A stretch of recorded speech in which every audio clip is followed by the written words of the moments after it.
Alright, this is going to be a little bit of a strange chimps challenge, but what if we tried to beat chimps using towers that only did 1 damage? There are surprisingly a lot of monkeys that fit the bill, a lot of not very good ones at that, so I'm just going to quickly rapid fire through all these, just to show you what I have filtered out that does 1 damage, or I guess also 0. This is not allowed. But yeah, this should be the final list. We got Hydro Rocket Pods, Keep Looking Shimmer, Sun Avatar. Definitely a good one. What else? Long Life Spike, Homeland, pretty much every village enabled.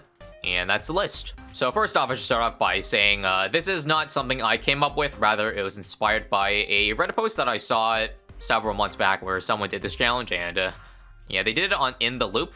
So I guess in ISAB fashion, we're gonna kick it a step up. I think I'll just do a sub dart to beat this round, right? Sure, I just make sure to put the dart in a spot that I'm not gonna use towers in.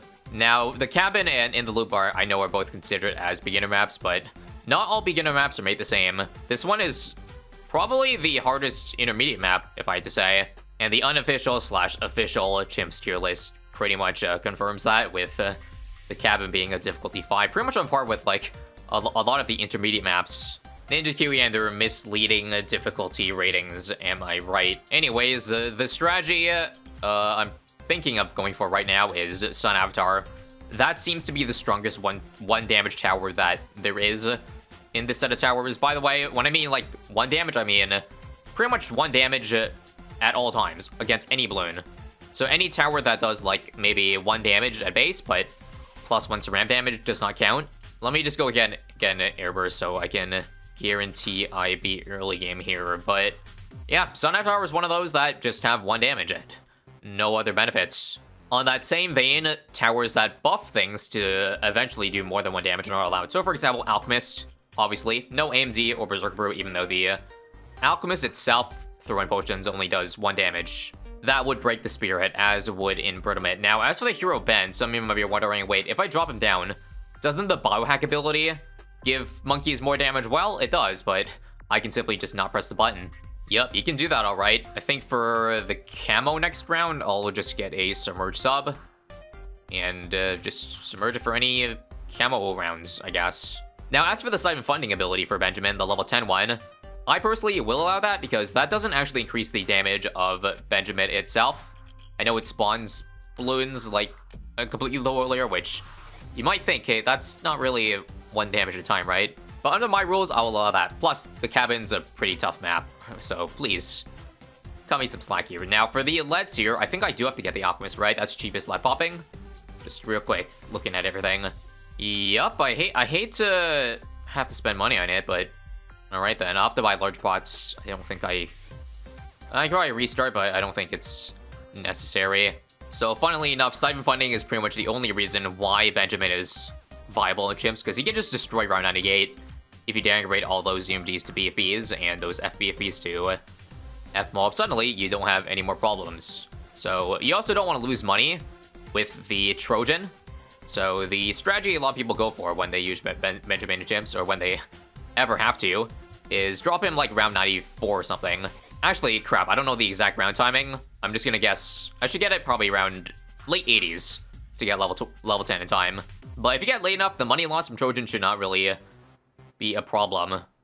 As you saw in the meantime, I'm going to double discount, because I think I can get away with it, right? Or you think single? I'm not gonna risk it. 35, 36 starts getting tough, so 1 super for now, and I think we can build into our second discount. So just one problem with the cabin chips with double discounting. If I put it over here, which I will, because it's a central spot, I suddenly now have a lot less space to put more super monkeys in. Hopefully not a big deal, but I was kind of hoping on spamming them as much as possible. That would probably be the way to go in terms of, well, winning. Also, I'm not sure if I want knockback or any of them, because the range is really, really important, so that getting it allows us to see so much higher up. Knockback utility is good and all, but round 100 is also a big deal. I feel like with Benjamin, I shouldn't worry too much about the dense rounds. 98, 96 are completely covered if I time it properly. I think regardless of what strategy I'm going to go for, it's going to be sus in general, the fact that I can't buff a single thing. Let's do jungle drums here. What else? I want to say I can save straight from an avatar right now, right? Plasma Blast 2-0 should be pretty good at holding the line. Yep, Plasma Blast OP. Should be able to get the Sun Avatar right now, and that should take us at least another 20 plus rounds. See, even the hardest of beginner maps is still fairly easy, at least so far in the mid-game. It's a pretty long map, but I think most of the difficulty comes with the fact that, like, there is no intersecting between the front of the track and the back. So whatever towers you place will only be able to hit for a short amount of the time. At least that's my rationale. Therefore, I'm pretty sure the solution to this map in general, if you wanted to find some strategy to beat it, is probably just a global range tower. Although, I don't think I have really many good ones. Let me just check real quick. Never Miss Unbuffed is bad. Downdraft might be useful for later on, and as you saw there, Mortar isn't allowed anymore because of the buff they give it, sadly. Alright, I suspected this was going to be an issue of purples. Let me see if I can double discount another super right here. Yep, got it. Nice. Again, I just want straight damage, and if we need support, I mean, I can probably just go for a mob glue, because 0 damage is also allowed. So if it works, I'd say the play is just do 0-2-0 super until round 78, and then after that purple wave, upgrade it, because there's no purples until around 95 or so. I guess in that case, I might need a MIB, because if I'm going for all avatars, not sure how I'm going to be able to pop those purples, but that's a problem to deal with later. Okay, one problem with not upgrading this to another Sun Avatar would be this round. I don't know if one Sun Avatar with no buffs can be enough to beat this, but okay, never mind. Sun Avatar again, Pierce OP. Okay, I wanted to double check though, what level I should drop Benjamin down so he gets level 10 by around 98, and I used a resource called Cyber Quincy. It's basically the Bloons wiki, but contained entirely on Discord. So apparently you have to drop him on round 84 to be able to get him in time. I don't want to get it right on level 98 because, you know, I need the cooling to come up. But boy, good thing I checked that resource. Otherwise, I would have been completely screwed had I done the late 80s thing. Because I forgot to mention, or I forgot to take into account, second Sun Avatar, by the way, I forgot to take into account the slow hero leveling of easy maps. I think if we're talking about a harder map, then yeah, maybe I think a late 80s drop would be appropriate. This does mean, though, if I do decide to do him, like, 84, that I guess I can't use Siphon on, like, 96, I mean. So I guess here's hoping 2 avatars is good enough, or 3. I will do, okay, I can do double discount over here. That's not a big deal in that case. Do we commit on 3 avatars? I think we have to. I would be on the fence if it was only 1 discount, but this saves us so much money. I will just keep it unupgraded for now, just in case I, you know, I need this cross path for a certain round. For now, though, I think 2 avatars are just chilling. So beat this round here, and then Benjamin. Don't think it really matters where. We're not using the ability anyways. Also, since all my main DPS is under the Camel Village, I guess there's no reason to unsubmerge the airburst. Might as well just keep it unsubmerged for a little bit extra damage here and there. Now, how is 87? Yup. Oh, this is bad. That is rough, alright, with no knockback. I was thinking about this tower, maybe to help support. Ice. Absolute 0 only does 1 damage, guys. And I think with it being such a long map, and it being able to freeze a lot, it's perfect. Also, there's a perfect spot too right here. Although, do I want to save the spot maybe for a better tower? Nah, I say we go for it right now. I'm doing it. 250. Just a friendly reminder here that the Absolute 0 also slows down Moabs, like with its main attack. Hence why you want to put it in a semi-decent spot. See here? DTs are slightly slower than before. No need for ability yet. I'm pleasantly surprised, though, just how well these 2 avatars are holding up. I guess Benjamin's Trojan is kind of helping, like, loses money and also relieve some density. Again, I'm allowing it as it not counting as it doing more than 1 damage. Could see that the pop count, guys. Nada. Nil. 40k now, and I still haven't even used the Absolute 0 ability. Just to slow down enough of Sarams, Moabs is all we need. Probably gotta use it for 95, though. Okay, time to actually use the ability, though, because this part is getting pretty far. Spam. Oh, and bad placement for my Sun Avatars. I think it hitting the ZMGs up here is using up the Pierce. And so, I am dead. I don't think I had a choice, though, because if I wanted it to see this top lane, then I can't possibly put it down this low. You know what I mean? This time I'll just, like, spam the ice ability off cooldown. Yep, that should allow us to freeze the ZMGs much earlier. And thus meaning they don't overlap all the Sun Avatars, right? Down to 2 left, 1 left, and sure, we'll use it here. Easy 94. I guess this is nice too. The Absolute Zero will pop the purples for us. Maybe I can get away with not getting a MIP here. Alright, here comes DDTs. I'll just get my 3rd Avatar now. Only use it when we're leaking, I guess. So wait for it. If we even need the Absolute Zero ability, really? 30 DDTs and we don't even need it, because I guess the power of Sun Avatars. Okay, I think I will use it now. Might have died there if I didn't use it. And again here, proof that Cyber Quincy is a pretty accurate of a bot. We will indeed get Siphon funding next round.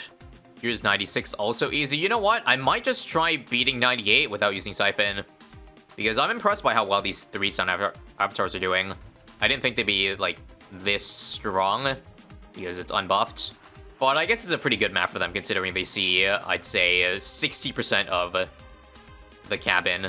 Like, we still have 41k to spend. I guess I'll just save it for bad damage. So let's see how we're doing here. Spam, ice again. Avatars here doing about 1,000 damage. 1,000 damage per second, but 1 at a time. Somehow it's able to, you know, take up that much. I might do, can I fit a Warp Glue? Nice. Do you think I should do it?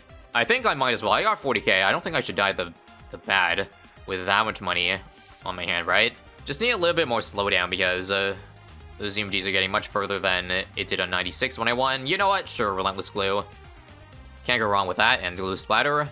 And now it's just us and the BFBs and Moabs. When do I freeze? I guess earlier is better? Sure, how about now? I don't know, though. It's all getting cock-blocked. No, I shouldn't have used the freeze there. Okay. I think if I just start the round with a Relentless, I can beat it. Also, I completely forgot. Absolute Zero freezes the water too, so I can put stuff really high up. Maybe even a Sun Avatar up here. I will just do a glue, as I said, though. And here we go again. This time, it's all BFBs a lot earlier. And I will opt to not use the Absolute Zero here. I think it's better used on a bunch of Moabs, and I don't even think I need it. Wow. Okay then. I think there's a reason. That might explain why the OP of that post didn't, like, by choice decide not to use Sun Avatars. I think I actually might need more this round, though. I used Absolute Zero. That last DT I'm probably dead to. Just barely. Let's wait for all 9 to come out, like, as early as possible. Freeze it now. In fact, maybe I'll target 1 or 2 unstrung. Yeah, just 1 unstrung for now. And then switch to first. Now, there we go. Easy. So just out of curiosity, how much damage does 3 Sun Avatars do? Is it enough for the bad layer? It is not, but again, we really don't need a whole lot more. I think to spice up the variety, sure, let's go for a Destroyer. Grape Shot is always known to do some good damage. I'm thinking 3 Destroyers and an Overdrive. Could just leave the 20k left over for us to flex. And well, it should be enough. Each Destroyer has already done 2,000 damage. The attack, almost 2,000. But boat's much better because they have, like, insane amount of range. Should pop pretty late, though. I think there's enough time to beat this part, right? Let's see. Freeze now. And I sure hope I have freeze up for when they pop, please. Yep, it's up. Okay, don't use it now, though. Use it for the Moabs. Now. Close. Well, if Destroyers were that good, why don't we just get 6 of them? And that ought to pop the bad much earlier. Yep, I think this should buy us time. Down to Moabs, and I don't even think we need our last snowstorm. GG. Well, that was slightly easier than I thought, but I guess that's what happens when Sun Avatars are enabled. Challenge might have looked a lot different without it, but gotta give props to the Absolute Zero too for coming clutch for the late rounds.